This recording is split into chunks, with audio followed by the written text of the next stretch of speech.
Yep. So we're here with Pete Blackshaw at the Blog World Expo, and we're laughing for a secret reason. But you've just written a book, and you're a social media pundit for Nielsen. So Yep. tell us a little bit about the book. What's the premise? What's the title? So satisfied customers tell 3 friends, angry customers tell 3,000.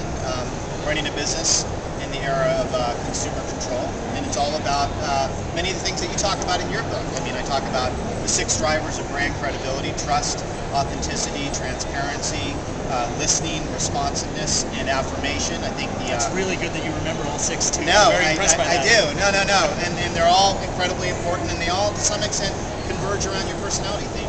Yeah, and I think, one of the big things about companies having personality, putting a human voice on it, is to deal with those angry customers in a human way, right? So, do you share some examples of how companies manage to do that, how they deal with those angry customers? Well, I think companies need to be much more empathetic to the empowered consumers. I don't think we really understand how to deal emotionally with consumers. What's happening right now in the social media space is that consumers are getting an emotional gratitude from being heard, connecting with others, and we need to figure out how do we bond in the same way. I think rolling out a welcome mat and making consumers feel open to providing feedback is a critical step. That tends to be very difficult for companies or corporations that generally treat things like consumer affairs or CRM as a cost center activity. And what they need to do is open up their face, to borrow a term from your book, and really empathize and empower the consumers to speak out. And I think consumers are giving companies that do that much higher dividends and points in the buzz airwaves we're finding.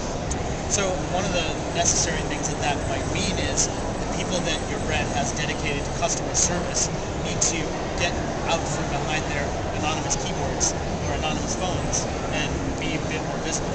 Well, number one, they need to be more valued. So they may just need to keep doing what they're doing, but they need to be incented, they need to be treated as part of the marketing equation. And to some extent, we may find that companies that open up the pipe and actually collect more feedback, even though on the surface it looks like there's a cost assigned to that, they're actually going to win.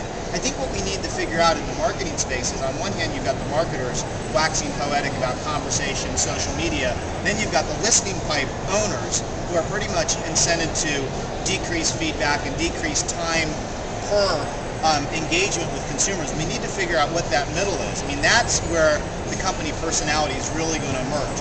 Look at brands like Zappos. They are living your book, essentially. They're basically saying the personality of listening, of the welcome mat, is what builds our brand. And there's enough empirical evidence across all of the social media that suggests that they're getting huge dividends, because people are going to blogs, they're going to YouTube, and they're saying, I love Zappos. So it helps them on the marketing side. This isn't just feel-good, philanthropy. Yeah. This is really about building business. And Tony did a great post for the Personality Project as well. So if you're online right now watching this video, check out Tony's post. It's a great story there. So yeah, they're a real inspiration. Yeah, so change gears a little bit. You still work for Nielsen. Yes. You've got the book, you've got the C article that you're doing every week. Now Ad Age. So now it's an Ad Age column. Okay, so it's an Ad Age column as well. So you've got all these different touch points. Part of what I think you're doing for the Nielsen brand is you're managing to bring that to life, because they're playing in a really competitive space, right? Yeah. So talk a little bit about that. What's your, have they been supportive of that? Has that been an interesting challenge for you to balance the book and the brand that you work for? Yeah, I think first off, Nielsen is incredibly committed. I'm really energized to be part of what they're doing. They're kind of in this big grand mission to figure out how do you really define the future of media measurement. It's not just TV in a silo. It's not just online in a silo. It's almost a new hybrid. And if they weren't committed to this, they probably would have acquired BuzzMetrics, a company I co-founded.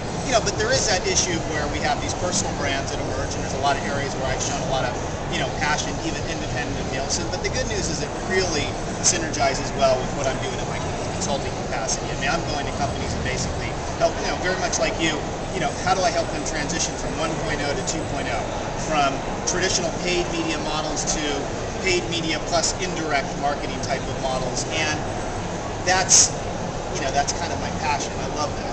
That's great. Well, thanks for being part of the Personality Project. Thank you, and thanks for keeping the conversation going. Thank you. And where can people get the book? Oh gosh, Amazon's probably the easiest thing, and I've got a site on Facebook where we're keeping the conversation alive. And if you've got any ideas for my marketing columns, let me know, because I'm trying to really keep the discussion going on these topics. Okay, great.